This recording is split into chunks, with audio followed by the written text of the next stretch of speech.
আজকে আমার জীবনে একটা রেকর্ড করা কাজ, দীর্ঘ 2 ঘন্টা দাঁড়িয়ে বেলপুরি খেয়ে তারপর বাসায় গিয়েছিলাম। আর রাত 1:30টার দিকে আমরা বাড়ি আসলাম ঢাকায় থেকে। সব কিছু মিলিয়ে আজকের ভিডিওটা। আসসালামু আলাইকুম, সবাই কেমন আছেন? আশা করি সবাই ভালো আছেন। মামা বাসায় এটা ছিল একবারে শেষের দিনে, তো আমরা আজকে বাড়ি চলে যাব। তো রেডি হয়ে বাড়িতে যাওয়ার জন্য রেডি হয়ে নামছিলাম। তো নামার পরে এই যে হলো, আমরা এখানে এসে কিছুক্ষণ দাঁড়িয়েছিলাম। মামা বলল রাস্তায় আজকে প্রচুর পরিমাণে জ্যাম। আমরা বাসা থেকে বের হয়ে রিক্সা পাচ্ছিলাম না, এত বেশি জ্যাম ছিল। মানে একটুখানিও রিক্সা চলাচল করার মতো পরিস্থিতি ছিল না। তো আমরা আবার ব্যাগপত্র নিয়ে আবার বাসায় চলে আসলাম। এরপর এখান থেকে একটু আইডিয়ালের সামনে গিয়েছিলাম, একটু কেনাকাটি করলাম। আর এখান থেকে আসার সময় একটা বেলপুরির জন্য এত বেশি অপেক্ষা করেছিলাম, পানিপুরির জন্য। ওদিন যে খেয়েছিলাম ওই ছেলেটার জন্য। তো ছেলেটা 4টা থেকে অপেক্ষা করতে করতে ছেলেটা এসেছিল 6টার দিকে। এই 2 ঘন্টা আমরা বসেছিলাম যে কখন আসবে আর কখন আমরা পানিপুরি খেয়ে যাব। আমি বলছি আজকে এই ছেলের কাছ থেকে পানিপুরি খেয়েই যাব, কেন আসে না।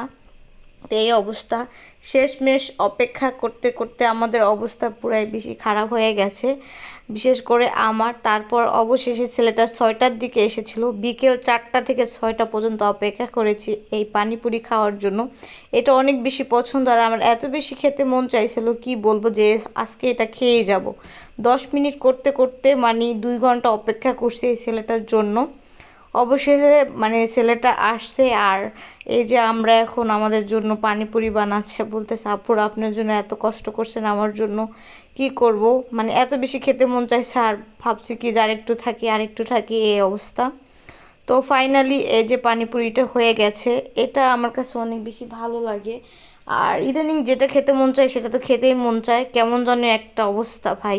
মন চাচ্ছে এখন এটা আমি খাবো, আমার এটা খেতেই হবে, এই একটা অবস্থা। তো এরপর আর হলো বাড়িতে যাওয়া হয় নাই। তো রাতের বেলা আমি একটু ডক্টরের কাছে চলে আসছিলাম, তো ডক্টর দেখাতে এই যে সবাই আসছিল আমার সাথে। তো এখানে এই যে এখন আমি ডক্টরের কাছে গিয়েছিলাম। আমার অনেক বেশি ভয় লাগতেছিল, মানে অনেক বেশি আতঙ্কের ভিতরে ছিলাম, আমার ভয় লাগতেছিল, টেনশন লাগতেছিল, বসে বসে দোয়া পড়তেছিলাম। তো আলহামদুলিল্লাহ ডক্টর দেখালাম, রিপোর্ট আলহামদুলিল্লাহ অনেক ভালো ছিল সব কিছু মিলিয়ে। তো আমার সাথে এসেছিল আম্মু, মামি, খালামণি, ভাইয়া, সবাই। আমার ফ্যামিলির সবাই অনেক বেশি সাপোর্টিভ এবং সবাই একসাথে সবাই যায়, কোনো একটা বিপদ হোক, আপদ হোক, আনন্দ হোক, এটাই পরিবার। তো সব কিছু মিলিয়েই তো কিছু কিছু মানুষের এই ব্যাপারগুলো একদমই পছন্দ না, কিন্তু এটা উচিত না। একসাথে থাকতে গেলে, চলতে গেলে সব কিছু মিলিয়ে থাকতে হয়। ঠিক আছে, আপনার একটা রুটিনের জন্য তো কেউ আপনার সব কিছু চেঞ্জ করে ফেলবে না। আপনার ওই জিনিসটা সবার সাথে মিলিয়ে নিতে হবে, তাহলে একটা পরিবারের সাথে মিলা যায় এবং ভালো থাকা যায়। তো ফাইনালি ওদিক থেকে ডক্টর দেখাই, এরপর আমি মামিদের বললাম যে কি খাবেন, খালামণিদের। তো যেহেতু রাত প্রায় 11:30 মতো বেজেছিল, তো বার্গারের প্রায় শেষ পর্যায়ে। এই দোকানের বার্গারটা অনেক বেশি মজা।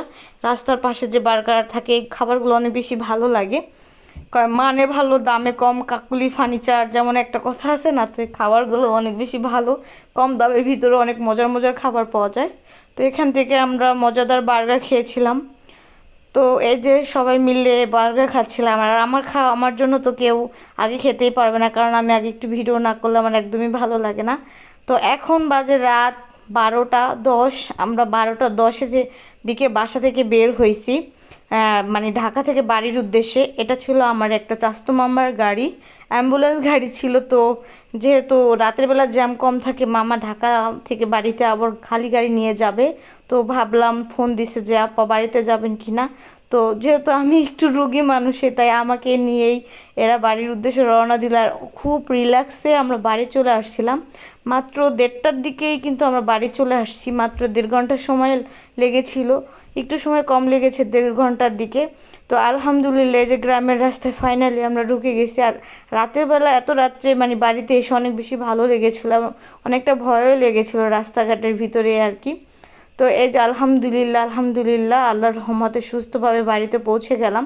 আর বাড়িতে এসে দেখি ভাই উঠান মুঠান যেই একটা অবস্থা, মানে ধরে ধরে একজন ধরে ধরে বাড়িতে আসতে হয়েছে। সকালবেলা দেখি এই অবস্থা, মানে প্রতিটা উঠানের ভিতরে শ্যাওলা পড়ে অবস্থা খারাপ।